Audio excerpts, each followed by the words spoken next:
Good morning! Another day, another vlog na naman po dito po sa Korean Grocery, Sing Sing Dinalupihan. Yan po. Punta po kayo dito at explore nyo po ang mga Korean product. Lalo na po yung mga mahilig sa kimchi. Yan po, at sa mga shabu-shabu balls. Dahil kagabi po ay umulan, kung gusto nyo po ng mga may init na sabaw, kung gusto niyo po ng mga noodles, ay makakakita po kayo dito ng mga maraming noodles. Yan po.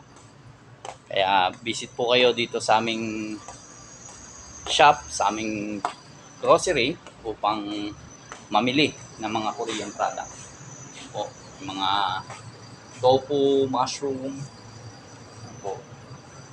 At kimchi. Yan po, mga kimchi namin. Yan po. Visit po kayo. Kita-kita po. Yan po, daily routine po dito sa trabaho. Ayan, every morning, checking ng mga item na kailangan ayusin po.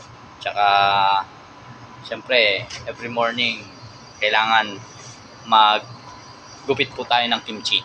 Kasi alam naman po natin dito sa mga Korean grocery at sa mga mahihilig po sa kimchi, malakas po talaga at bestseller po talaga yung kimchi. Lalo na po yung kimchi po namin, authentic po yan.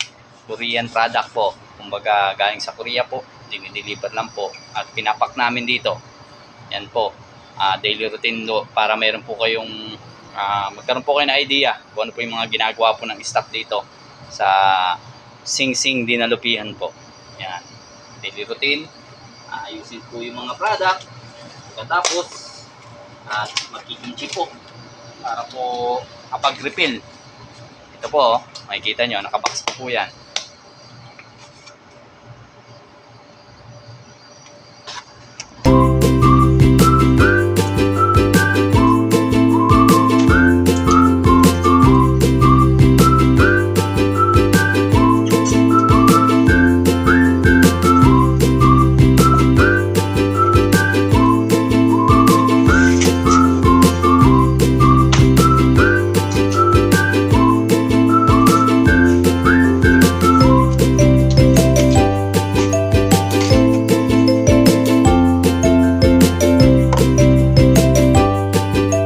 Sa mga mahihilig na po pala sa mga kubyertos, yan, sa mga gamit sa kusina, yan po, meron po kami dito mga plato, platito, iba-iba pong klase, pero hindi po 20. Yan po, pili lang po kayo dyan, walang po kayo sa mga gusto ng mga baso po. Yan po, sa mga mahihilig uminom dyan ng tubig.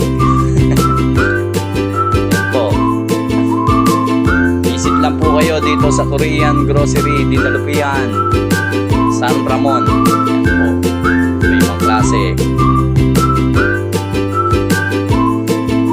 Dala po kayo upang makapili po kayo ng mga product namin.